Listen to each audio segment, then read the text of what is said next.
Assalamualaikum warahmatullahi wabarakatuh. Perkenalkan, saya Riri Rabania, mahasiswi Universitas Budi Waluyo, program studi S1 Kebidanan Transfer program RPL dengan nomor NIM 157222035. Kali ini saya akan mempraktekkan video tentang konseling pra pemasangan AKDR. Terima kasih. Ya, silakan masuk. Permisi, Bu. Iya, silakan duduk dulu, Bu. Sebentar saya tutup pintunya.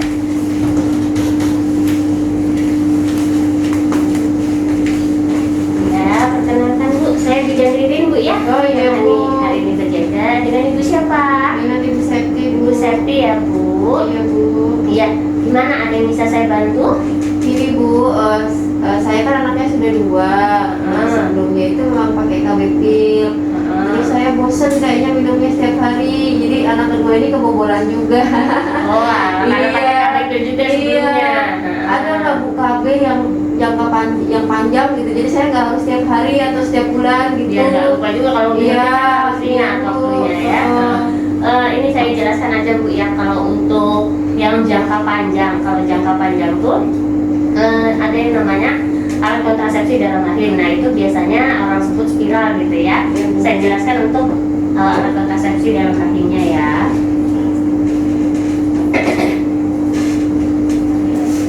Ini, Bu, ya. Nah, alat kontrasepsi dalam rahim itu yang seperti ini ya. Nah, ini macam-macam. Ada yang Coperte, ada yang Novate gitu. Yang Coperte itu tanpa hormon gitu ya. Yang Novate itu ada hormon progesteronnya di dalamnya. Nah, kebetulan yang saya punya ini yang Coperte, Bu, ya. Nah, bentuknya kayak gini, kecil aja seperti ini ya. Nah, kecil seperti ini. Nah, nanti ini alat kecil ini dipasangnya di dalam rahim. Ini rahimnya Ibu, nanti dipasang di sini. Nih, nah, pasangnya di sini. Ini efektif dan aman, Bu, ya. Bisa dicabut di kapan saja. Nah, terus kalau untuk Coperte ini bekerjanya itu biasanya hingga 10 tahun. Nah, tapi kalau saran dari kita sih untuk yang Coperte ini 8 tahun sebaiknya sudah diganti ya. Gitu. Nah, jadi itu ini, Bu, ya, yang disebut AKDR itu. Nah, terus kalau untuk cara kerjanya si AKDR ini, itu yang pertama tuh bisa mengganggu kemampuan sperma untuk melewati kantong ketajahan. AKDR ini kan dipasang di rahim, Bu, ya. Nah, ini kan jalan yang bertemunya sperma dengan sel telur kan di sini salurannya. Nah, dengan adanya si AKDR ini, sperma itu tidak akan bertemu dengan sel telur di sini ya. Jadi tidak akan bertemu dengan sel telur sehingga tidak akan terjadi suatu tumbuhan gitu. Nah, selanjutnya juga kalau misalnya ada terpasang AKDR ini, nah itu AKDR itu lendir septiknya Ibu, lendir di kemaluannya Ibu itu lebih kental. Nah, itu juga mengganggu untuk memperlambat cara kerjanya si sperma. Sperma untuk masuk tuh jadi lambat jalannya gitu ya. Itu juga mengganggu untuk biar sperma tidak ketemu sama sel telur gitu. Nah, terus dengan adanya ini nanti dinding rahim Ibu ini juga akan menebal.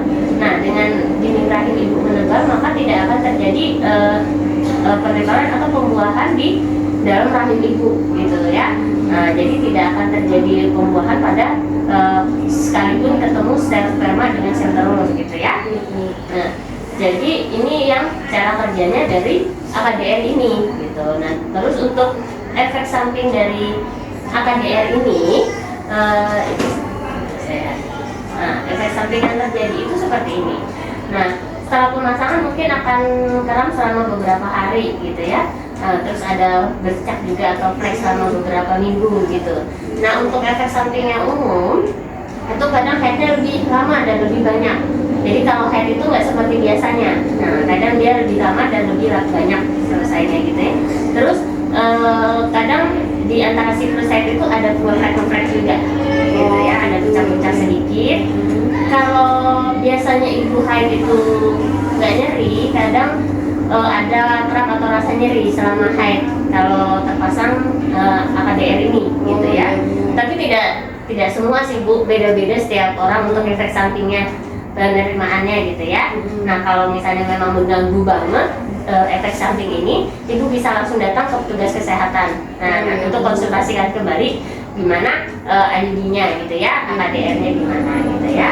Nah, terus nah untuk masalah kesehatan yang lain mungkin dialami itu seperti misalnya kadang benangnya hilang gitu ya. Nah kadang kan untuk melakukan pemeriksaan itu kadang dirasa kayak benangnya hilang gitu tuh ya, seperti itu. Nah kalau untuk meriksa KDR itu ibu jongkok, nih tangannya masuk sedikit ke dalam vaginanya ya. Nanti itu biasanya ibu teraba sama si benangnya. Nah, kadang kalau ibu tidak merasa benangnya itu, mungkin kan benangnya hilang gitu ya bu ya, ibu tidak terasa. Nah itu sebaiknya kontrol aja gitu ya. Terus yang kedua, sedikit peningkatan risiko infeksi infeksi pada panggul gitu ya. Nah jadi mungkin kalau misalnya terpasang ini, kadang juga bisa terjadi infeksi panggul, tapi yang penting kebersihan aja sih bu ya. Nah yang penting jaga kebersihannya. Terus juga kadang juga pada klien-klien tertentu itu kadang bisa lepas IUD-nya gitu ya, AKDR-nya bisa lepas. Nah kalau lepas juga langsung kontrol aja ke petugas kesehatan gitu ya. Nah karena AKDR ini di dalam rahim, kadang bila ada terjadi pertemuan sperma dan sel telur, itu kadang kalau misalnya sampai ke rahim karena tidak terjadi penempelan di rahim, nah itu bisa terjadi kehamilan ektopik, jadi hamilnya di luar kandungan karena ada si AKDR ini gitu ya. Kadang juga karena ada AKDR mungkin ada terjadi kehamilan, tetapi karena si AKDR ada, jadi bisa terjadi keguguran gitu ya. Nah itu yang kesehatan lain bu ya, yang bukan efek samping, tetapi yang bisa terjadi kalau kita pasang AKDR ini gitu ya. Gimana ibu, ada yang mau dipertanyakan dari penjelasan AKDR ini? Oh sudah paham saya bu, berarti itu ya bu ya, cuman alat kecil gitu dimasukin gitu ya. Masukinnya kayak apa bu?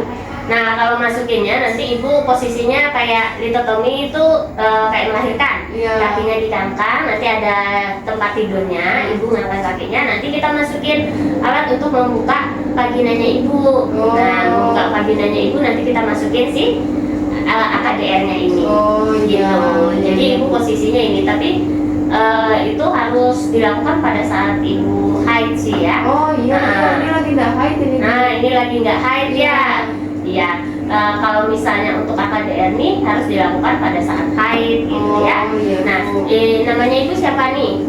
Septi bu. Septi ya. Bu. Usianya bu? Usianya 22 bu. 22. Ya. Haid terakhirnya tanggal berapa? Tanggal 30 bulan lalu, bulan 6 bu. Bulan 6. Oh berarti ini belum haid lagi ya? Bulan ini belum ada ya? Tapi saya masih minum pil kok bu. Ini masih minum pil lah ya. Pilnya dilanjutin aja. Nah nanti kalau misalnya mau KB yang AKDR ini diskusikan sama suami dulu kan. Kalau memang fix sudah mau ini, nanti kesini lagi untuk pemasangannya pada saat haid ya. Sebaiknya haid hari ke-3 atau ke-4 gitu ya. Nah terus kalau haid gimana, perdarahannya banyak nggak? Enggak sih bu, normal aja. Berapa hari? 7 hari biasanya. 7 hari ya. Tapi yang deresnya 3 hari. 3 harian. Oh ya, berarti normal aja ya. Anaknya 2 tadi ya. Pernah keguguran nggak? Enggak bu, Nggak pernah. Pernah hamil di luar kandungan? Nggak pernah juga ya. Kalau haid sakit nggak perutnya? Sakit enggak sih, sakit biasa itu loh bu. Oh nggak sampai minum obat ya? Nggak nyampe minum obat. Oke. Tapi pernah ini nggak? Pernah ada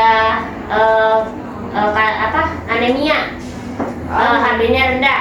Kurang darah. Oh nggak pernah bu. Nggak pernah ya? Enggak sih, belum ada sih keluhannya bu. Nggak ada. Ada riwayat penyakit yang berhubungan dengan infeksi panggul, kelamin, atau misalnya penyakit menular? Belum pernah periksa sih bu, soalnya belum ada keluhan gitu. Tapi nggak ada keluarga yang keputihan, itu nggak ada ya? Oh, nyari kalau mau haid aja. Oh iya, itu normal sih bu. Warnanya bening putih gitu ya. Nggak ada berbau atau gatal ya. Saya dari gadis gitu bu. Oh normal aja berarti ya keputihannya. Ada riwayat operasi? Nggak ada ya. Nah Nah, ya. Jadi gitu. Kalau dari yang saya jelaskan tadi gimana? Untuk ini efek sampingnya sudah mengerti? Udah Bu. Nah, ada masalah untuk di efek sampingnya? Oh, nggak ada sih Bu. Apa aja tadi efek samping dari pemakaiannya? Bang, ngefleknya panjang ya Bu. Lightnya panjang. Nah, iya. Terus bisa hilang benangnya. Nah, iya bisa. Oh iya, tahu saya Bu. Jadi nanti ini ya, gimana, ada yang mau ditanyakan lagi?